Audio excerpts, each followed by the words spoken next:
자, 첫 번째 영상에 이어서입니다.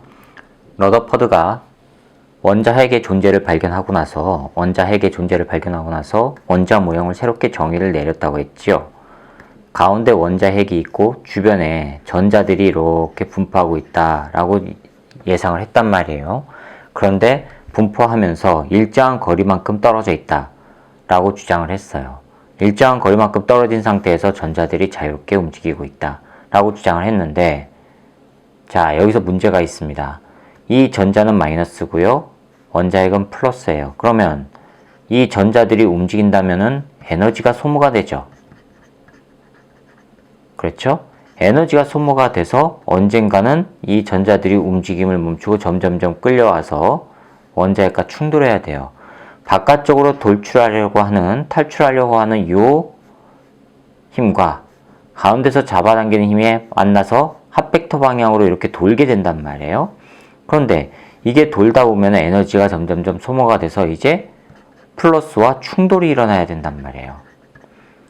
그럼 이렇게 충돌이 일어나게 되면 원자의 구조 자체가 결국에는 성립할 수가 없지요. 문제가 발생한 겁니다. 되셨어요? 플러스와 마이너스 사이에 인력이 작용하니까 언젠간 끌려와서는 이제 딱 충돌해야 되는 건데, 충돌하지 않고 계속 유지가 된단 말이에요. 이러한 문제점이 생기는 거를 이미 이전에 발견된 이론을 가지고 주장을 하게 된 겁니다. 러더퍼드의 이론에는 문제가 있다라고 주장을 하게 된 거예요. 그 근본이 프리스틀리부터 거슬러 올라갑니다. 프리스틀리라고 하는 사람이 정기적 반발 법칙을 주장을 했어요.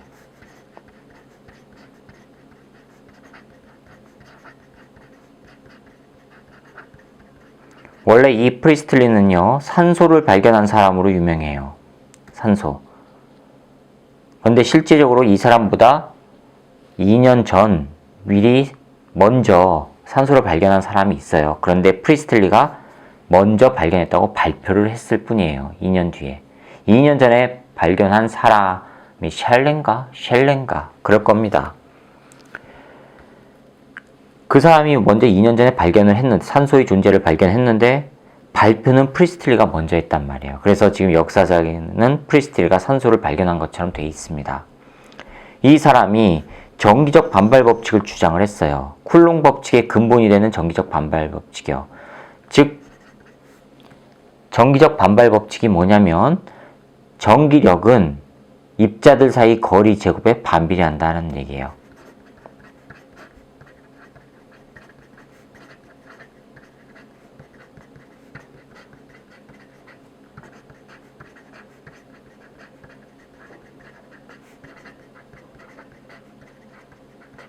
반비례한다라는 가정을 세웠어요. 가정. 실제로 증명한 게 아닙니다. 이렇게 가정을 세웠어요. 이 정기적 반발 법칙이라고 하는 요 가정을 세웠는데, 이걸 근거로 쿨롱이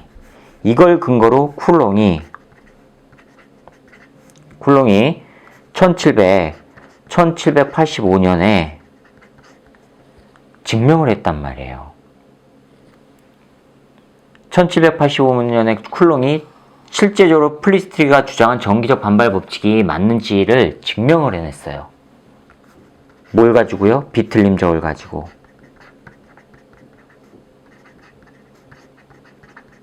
비틀림 저울 가지고 증명을 하면서 쿨롱 법칙이 만들어졌어요.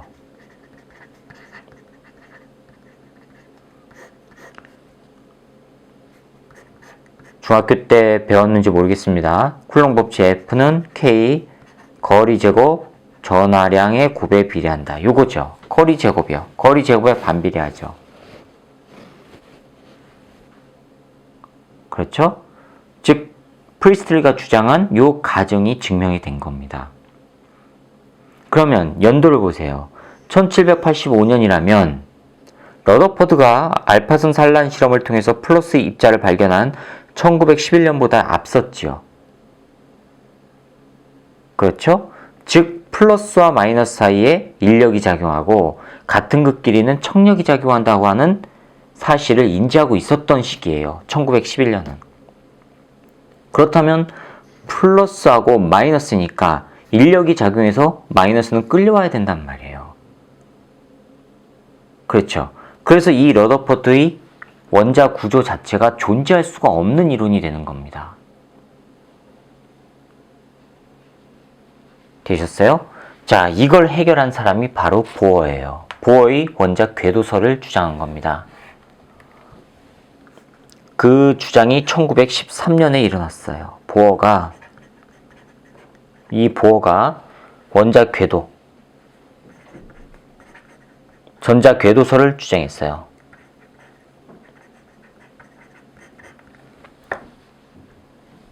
이걸 어떻게 주장했느냐? 수소 원자의 선 스펙트럼 가지고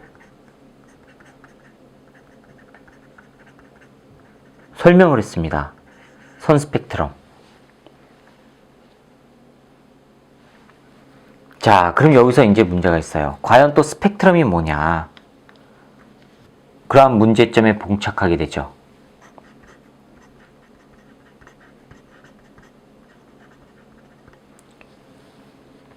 그렇죠? 자, 스펙트럼이 뭘까? 잠시만요. 위 좀 정리 좀 하고요. 자, 스펙트럼이 뭘까?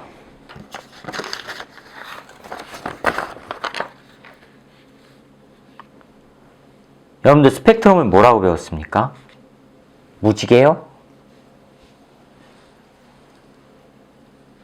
스펙트럼을 단순히 무지개라고 배우시면 안 됩니다. 그거는 초등학생적 발상입니다.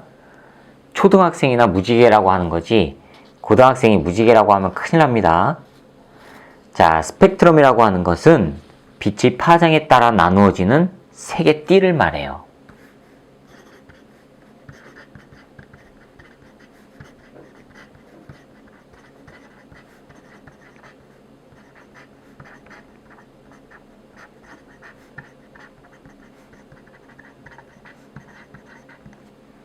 자, 이거를 스펙트럼이라고 해요. 색의 띠. 파장에 따라서 나눠지는 색의 띠요. 그래서 이 스펙트럼은 색의 띠가 끊어지지 않고 쭉 이어서 나오는 연속 스펙트럼과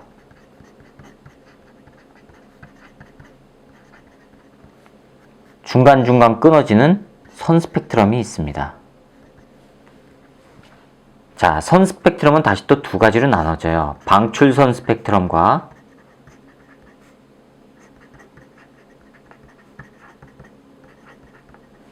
흡수선 스펙트럼이 있습니다. 아, 물론 브라운호프선도 있어요. 자, 연속 스펙트럼은요, 이 세 개 띠가 연속적으로 나와요.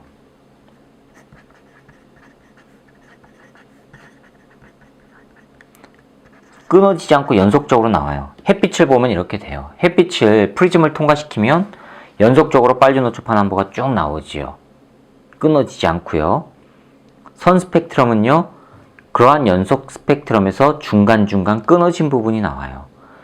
자, 방출선 스펙트럼은 뭐냐? 방출되는 빛이 나오는 거고요. 흡수선은요, 빛을 흡수해버린 스펙트럼이에요.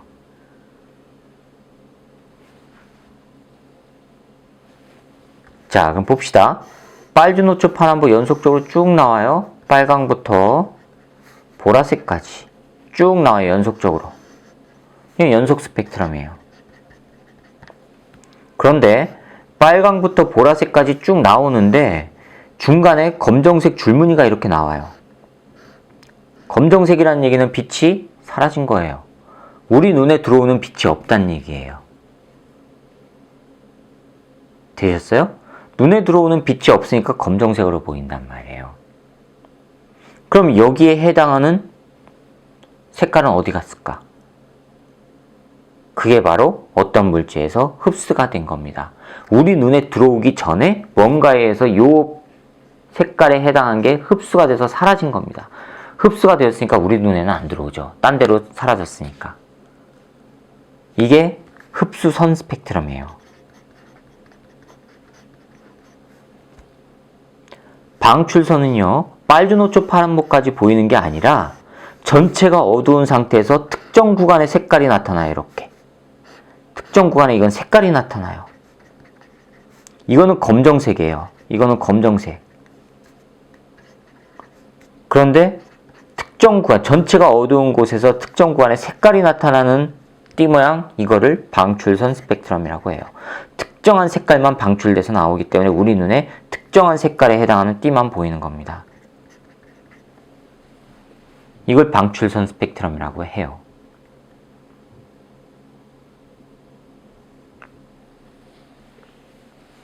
됐습니까? 이러한 흡수선은 연속 스펙트럼이 에너지가, 빛 에너지가 뭔가를 통과할 때, 어떤 물체를 통과할 때 그 물체가 일정 부분의 에너지를 흡수해버리기 때문에 그 흡수된 부분이 검정색으로 나오는 겁니다. 되셨죠? 자, 그런데 보어가 원자 궤도설을 주장했다 그랬죠. 그렇죠? 러더퍼드의 원자 모형을 보완하기 위해서 보어가 수소를 가지고 스펙트럼 분석을 했어요. 수소에다가 에너지를 줘요. 에너지를 줬다가, 자, 그럼 봅시다. 수소가 이렇게 있어요. 가운데 플러스가 있고요. 주변에 전자가 이렇게 있어요. 그럼 에너지를 흡수해요. 여기다 에너지를 줘보세요. 에너지를 흡수하면 가장 바깥쪽에 있는 전자부터 에너지를 받겠죠. 그렇죠? 그러면 이 전자가 가운데 플러스가 있고요. 원래 있어야 되는 이 공간에서 다른 공간으로 붕 떠요. 이동을 해요. 이때를 에너지를 흡수해서 다른 궤도로 옮겨간 거, 이때를 들뜬 상태라고 합니다. 전자가 원래 있어야 하는 궤도에 존재하는 상태, 이거를 바닥 상태라고 해요. 안정한 상태예요.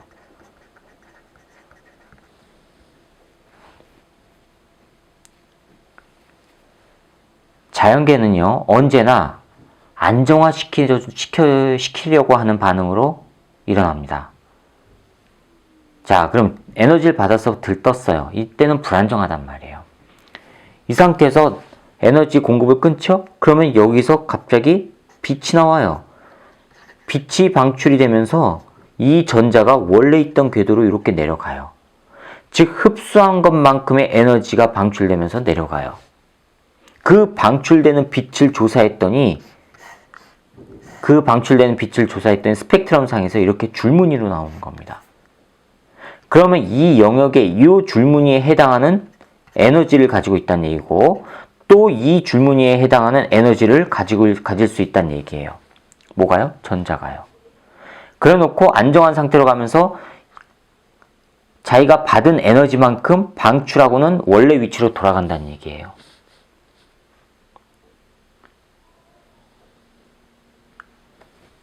그게 바로 이제 요 스펙트럼으로 나오는 겁니다. 이 스펙트럼 분석을 통해서 보어는 전자와 양성자를 구성할 때 전자는 원자로부터 특정한 거리만큼 떨어진 에너지 궤도에 존재하고 있으면서 그 존재하는 에너지 궤도에서 이탈할 경우에 다시 원래의 자리로 돌아가기 위해서 에너지를 방출한다 라고 했단 말이에요. 그 방출하는 에너지가 연속적이지 않고 불연속이라는 얘기예요. 그렇죠? 이 불연속이라는 얘기는 바로 무슨 뜻이에요? 에너지 준위가 양자화되어 있다는 뜻이에요. 양자화라고 하는 의미는 불연속적인 에너지 상태를 말해요.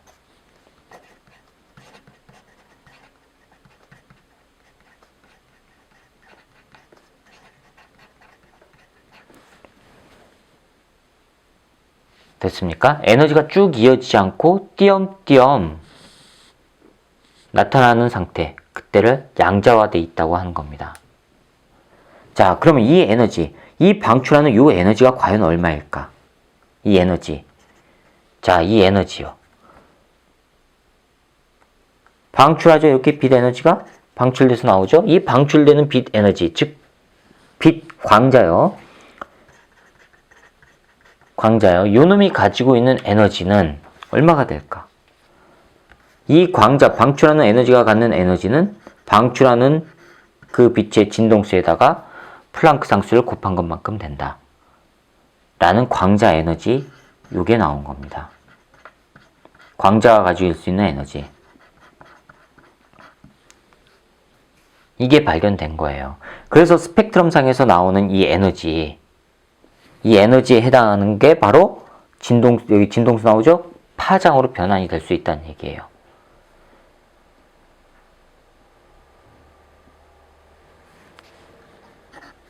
나중에 배울 겁니다. F람도 나와요. F는 람다분의 C 나오고요. 파장분의 광속 나오고요. 그래서 이거를 바꾸면요. H 곱하기 F는 람다분의 C죠. 파장분의 C 이렇게 나온단 말이에요. 즉 방출될 때 나오는 에너지는 특정한 파장에 해당한다는 얘기예요. 됐습니까? 자, 그럼 보세요. 이쪽 첫 번째 궤도에 존재할 때 가지는 에너지가 있겠죠. 그 다음에 두 번째 궤도에 존재할 때 가지는 에너지가 있겠죠. 즉 첫 번째 궤도에서 두 번째 궤도로 더 높은 궤도로 갈 때는 밖에서부터 에너지를 흡수해야 된단 말이에요. 그렇죠? 그리고 나서 원래 궤도로 갈 때는 흡수한 것만큼 방출한다고요. 그 방출하는 에너지가 바로 불연속적인 스펙트럼 형태로 나타나는 것을 봐서 이거는 원자는 에너지 준위가 양자화되어 있구나. 원자의 에너지 준위, 원자의 에너지 준위, 전자들이 존재할 수 있는 에너지 준위는 바로 불연속적인 에너지 상태니까 양자화되어 있다라는 결론을 얻게 된단 말이에요. 그러면 보어가 발견한 이 수소 원자의 에너지 준위, 요거요. 수소 원자의 이 에너지 준위는 얼마가 나오느냐? 이거는요, 궤도에 따라서 달라집니다.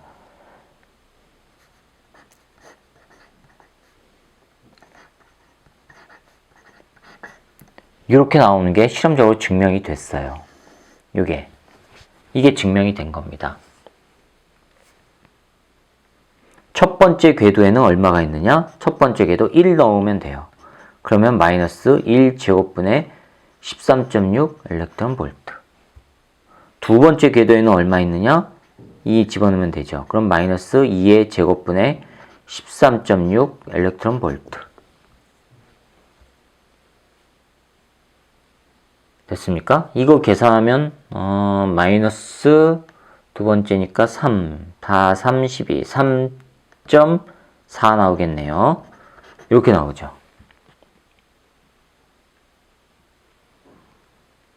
아시겠어요? 그럼 두 번째 궤도에서 첫 번째 궤도로 이렇게 전자가 이동할 때 이 차이만큼, 이거는 13.6 일렉트론 볼트니까 이 차이만큼 에너지가 방출돼서 나온다는 얘기예요. 그럼 세 번째 궤도도 있을 거 아니에요. 마이너스 3제곱 13.6 일렉트론 볼트예요. 그럼 이거는 마이너스 9니까 1.5 얼마 나오겠네요. 5 얼마. 그렇죠? 자, 1.5 얼마 나옵니다. 그럼 세 번째 궤도에서 첫 번째 궤도로 전자가 이동할 때는요, 요 차이에 해당하는 것만큼 에너지가 방출돼서 나온다는 얘기예요. 그러면 이 중간값은 없지요. 그렇죠?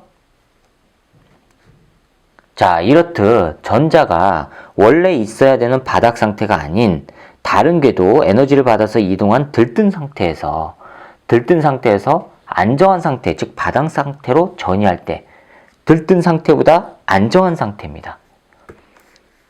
자, 이렇게 들뜬 상태에서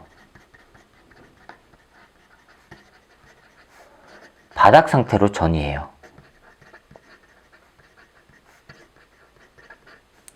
이때 에너지가 방출되는 겁니다. 됐어요? 이거에 대한 명칭은 다음 영상에서 설명드리도록 하겠습니다.